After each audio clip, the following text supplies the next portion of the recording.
Guys, welcome back to my YouTube channel. So here I have come up with another video. In this video, we are going to discuss about R square and adjusted R square. Now, what is R square and what is adjusted R square? So R square का मेरा formula तो ये होता है one minus sum of all the residual error divided by sum of all the total error. ठीक है. अब सम of residual residual हमने पहले ही पढ़ा था लीनियर रिग्रेशन एल्गोरिथम के एक्सप्लेनेशन में कि वो ये होता है difference between the predicted point and the actual point और सम करने को कह रहे हैं तो इसीलिए सम करके स्क्वायर भी कर दिया इसमें. ठीक है. और स्क्वायर लगा ही दिया वो स्क्वायर से डिफरेंशिएबल हो जाता है ना. ऐसे नीचे भी इसमें भी स्क्वायर लगा दिया. उसके बाद इसका जो ये वाई हेड होता है इसका मतलब है एवरेज. तो ये जैसे मान लो हमारे पास कोई भी एक प्रॉब्लम है इसमें मेरे क्रॉस वाला एक्चुअल पॉइंट है वाई हेड मेरी. और फिर जो हमने बेस्ट फिट लाइन है उसकी इक्वेशन है और ये वाई बार जो है मेरा ये एवरेज हो गया. अब हम पढ़ेंगे कि इसमें देखेंगे कि ये Y. Just a second let me just reload this. आपने इसका स्क्रीनशॉट आई होप से ले ही लिया होगा वैसे. ना हम देखेंगे कि अ, अगर हमारी जो बेस्ट फिट लाइन है वो बहुत अच्छे तरीके से बन गई है. ठीक है.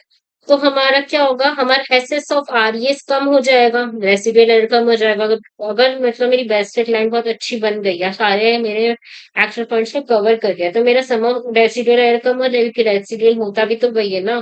Difference between the predicted and actual point. ठीक है. तो अगर मेरा सम ऑफ ऑल द रेसिडुअल कम हो जाएगा और नीचे वाला डिनोमिनेटर में जो था वो सम ऑफ टोटल वो ज्यादा हो जाएगा. ठीक है. तो मेरा ये जैसे कि एक बार मैं फॉर्मूला लिख के दिखा देती हूँ ऐसे समझ नहीं आएगी फिर से लिख देती हूँ मैं यहाँ पे फॉर्मूला ये था ना मेरा फॉर्मूला आर स्क्वायर का मेरा ये फॉर्मूला था. मैं क्या बोल रही हूँ सर के ऊपर से ना जाए इसीलिए बता देती हूँ ये था मेरा S S R E S और नीचे था मेरा एस एस ऑफ टोटल. मैं कह रही हूँ अगर हमारी केस वन अगर हमारी मान लो बेस्ट फिट लाइन बहुत अच्छी बनी है. ठीक है. Then best fit line is good.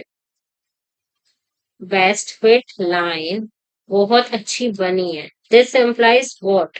This implies हमारा एरर रेट कम होगा रेसिडुअल एरर कम होगा एसएस ऑफ आरईएस जो होगा वो मेरा कम हो जाएगा. एसएस ऑफ आरईएस जो होगा वो मेरा कम हो जाएगा.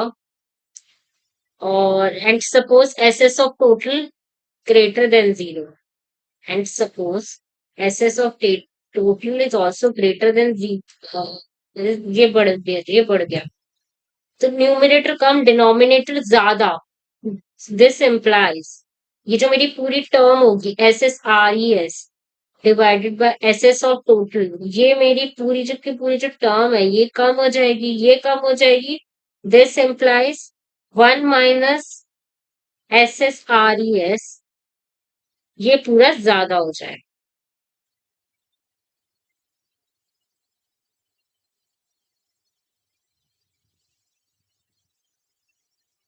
ये क्या हो जाएगा मेरा ज्यादा हो जाएगा आर स्क्वायर. इसका मतलब क्या हुआ इन चीजों से हमें क्या पता चला. इन चीजों से हमें ये पता चला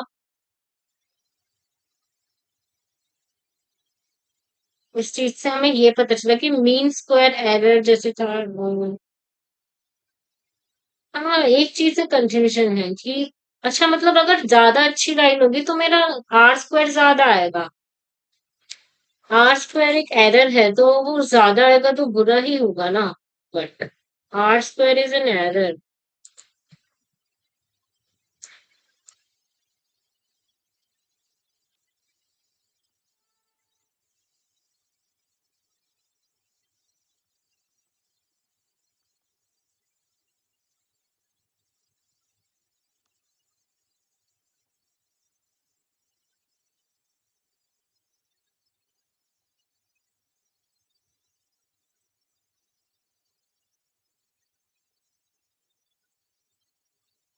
similarly M E M S C and R M S सी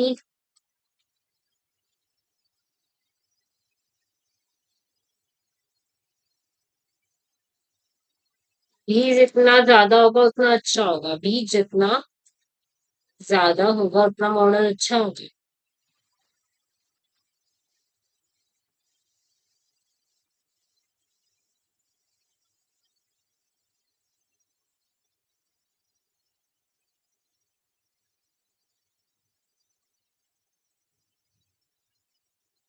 अच्छा, आर मीन एब्सोल्यूट एरर, ये देखो, आर स्क्वायर में मैंने एरर नहीं बोला, आर स्क्वायर और एडजस्टेड आर स्क्वायर बनाओ, ठीक है, ऐसे ही मेरे प्रिसीजन रिकॉल और एक्यूरेसी स्कोर था। प्रिसीजन रिकॉल और एक्यूरेसी स्कोर भी जितना ज्यादा आएगा उतना अच्छा, R square adjusted R square जितना ज्यादा आएगा उतना अच्छा। ये मीन स्क्वायर एरर है, एरर तो जितने कम आएंगे उतना अच्छा होगा ना, मीन एब्सोल्यूट एरर है, मी आर है रूट मीन स्क्वायर एरर है। और एक्यूरेसी, प्रिसीशन एंड रिकॉल में क्या होगा?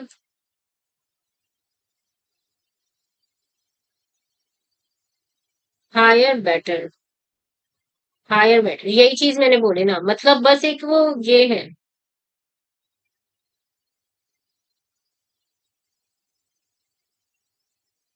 ठीक है, तो वही है, बस ये बस ये mean square error, mean absolute error और आरएमएसई जितनी कमाई उतना अच्छा है। बाकी बाकी जितनी मैटर्स है वो जितनी जिसमें जितनी वैल्यू ज्यादा आएगी उतनी अच्छी है। तो इस केस में हमने जैसे कि देखा कि अगर मेरी बेस्ट फिट लाइन अच्छी थी तो मेरा आर स्क्वायर ज्यादा आया। ऐसे अगर मेरी बेस्ट फिट लाइन बेकार होगी तो एस एस आर एस बढ़ जाएगा, एस एस टोटल डिक्रीज, मतलब ऑपोजिट हो जाएगा। ठीक है, अब हम आते हैं एडजस्टेड आर स्क्वायर पे। ठीक है, ये क्या होता है? So let me first erase all this.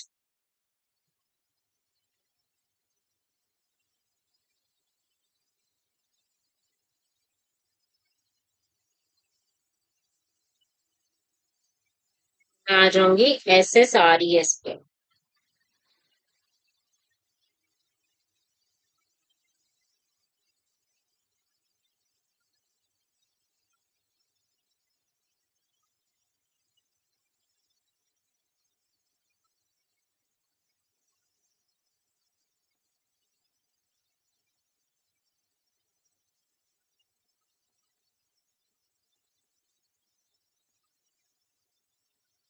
ठीक है, एडजस्टेड आर स्क्वायर में क्या होता है? For example we have a data set in which we have features like size of house, number of bedroom and price. For example adjusted R square को समझाने के, suppose करो हमारे पास एक डेटा है, उसमें हमारे पास ना वेरिएबल्स हैं। ठीक है, कैसे वेरिएबल्स हैं? लाइक साइज ऑफ हाउस, ठीक है, एक तो हमारे पास ये है, और है हमारे पास number of bedrooms.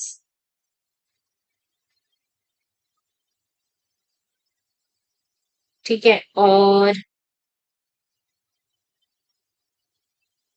Price of house. Basically price of house होगा मेरा डिपेंडेंट होगा इस केस में। ठीक है, एंड सपोज करो कि इन सारे फीचर से मेरा आर स्क्वायर क्या आया है? मेरा आर स्क्वायर कुछ ऐसे आया है, आर स्क्वायर मेरा आया है 78%। ठीक है, इन इस वाली प्रॉब्लम में जब मैंने आर स्क्वायर कैलकुलेट किया, सपोज हमने इसमें लीनियर रिग्रेशन में, now suppose I have added another future feature, location, and since location is important for estimating the price of the house, so it will increase the R square। ठीक है, क्योंकि are square जितना ज्यादा आएगा उतना हमारा अच्छा। अब हमें और फीचर मिल गया ना एक और। अब पहले इन्हीं दोनों से डिटरमाइन करे थे, लोकेशन फीचर ऐड कर दिया, edit location feature which is important, तो ऑब्वियसली आर स्क्वायर बढ़ेगा ही ना, क्योंकि हमने एक अच्छी चीज करी है, edit location feature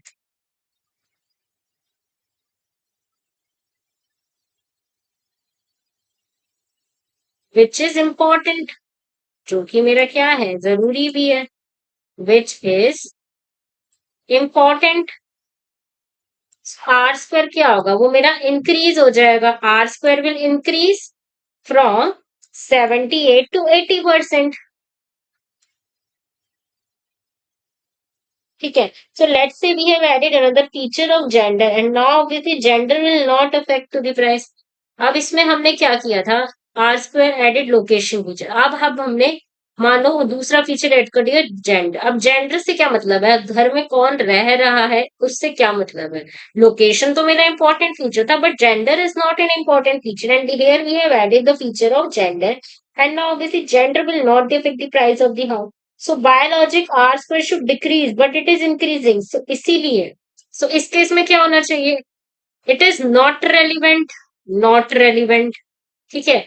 So biologic R square, but here also R square is increasing. तो ये तो गलत है ना? But here also R square is increasing, which is wrong. R square is increasing, which is wrong.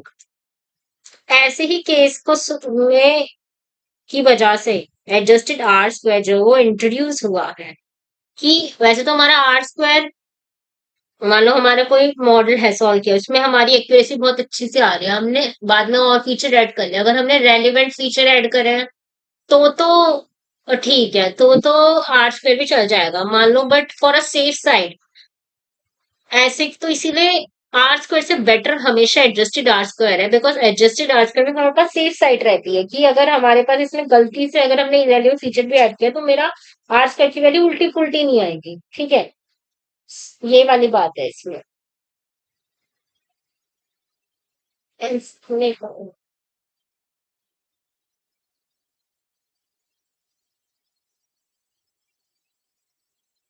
Basically इसमें हमने एक और फीचर ऐड कर दिया है ना, तो मॉडल को और ट्रेन करना भी पड़ रहा है अननेसेसरली। तो इस चीज को पीनलाइज करने के लिए हमने एडजस्टेड आर स्क्वायर का मेथड इंट्रोड्यूस किया। आर स्क्वायर से बेटर एडजस्टेड आर स्क्वायर है। Basically we to penalize R square we introduce the method of adjusted R square. अब हमें इसका भी फॉर्मूला देखना होगा, तो एक बार इसको मैं इरेज कर देती हूँ।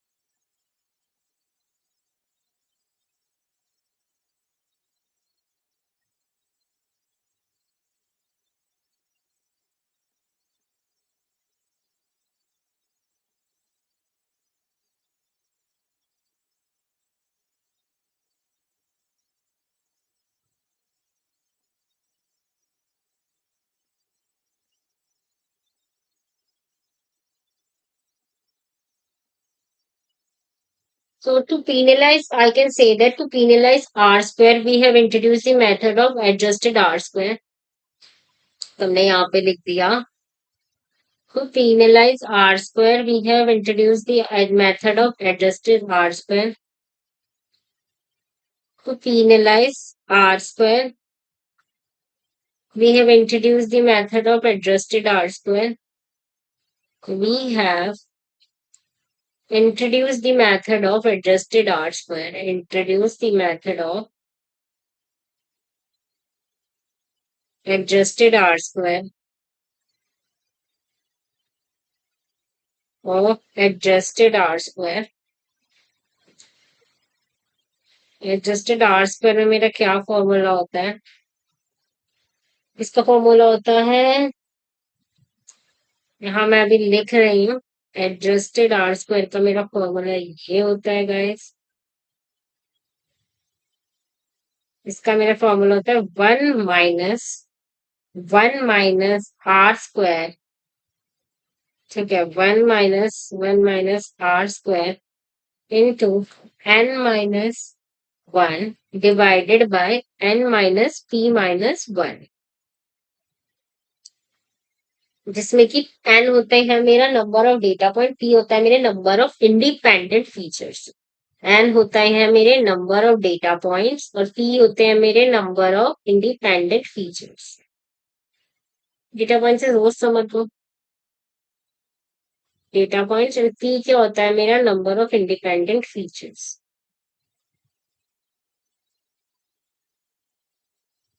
Independent features.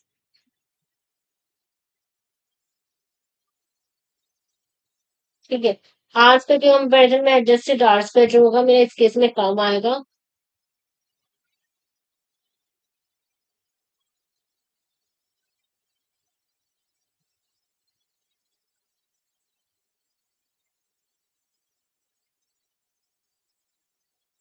ठीक है, तो ये हो गया मेरा एडजस्टेड आर स्क्वायर। इसका फॉर्मूला है one minus R square into N minus one and divided by N minus P minus. तो जैसे हमने पहले देखा था, पहले हमारा आर स्क्वायर जोड़ा, तो पहले हमारे पास दो ही फीचर्स थे ना इसमें, like size of house and number of bedroom. तो आर स्क्वायर मेरा 76% आ रहा था व्हेन पी वॉज टू। ठीक है, अब सपोज करो कि मैंने पी इंक्रीज कर दिया है। व्हेन पी इंक्रीज, पी अब मेरा 3 हो गया, तो व्हेन पी इंक्रीज पी बढ़ जाएगा, तो इसका मतलब N minus P minus one जो है वो छोटा हो जाएगा। N minus P minus one छोटा हो जाएगा, तो ये जो मेरी पूरी टर्म है one minus R square into N minus one divided by N minus P minus one, ये पूरी जो टर्म है मेरी, ये पूरी की पूरी बढ़ जाएगी। ये बढ़ जाएगी तो मेरा एडजस्टेड आर स्क्वायर जो है वो कम आ जाएगा।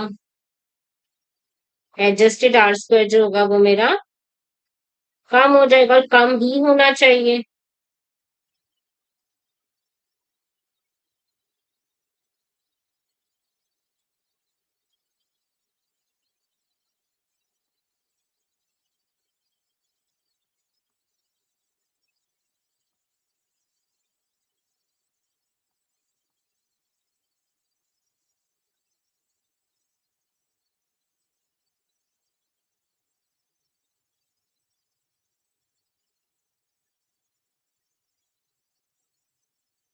अगर नया वेरिएबल यूजफुल है तो एडजस्टेड आर स्क्वायर मेरा इंक्रीज होगा, अगर नया वेरिएबल मेरा यूजलेस है तो एडजस्टेड आर स्क्वायर डिक्रीज होगा।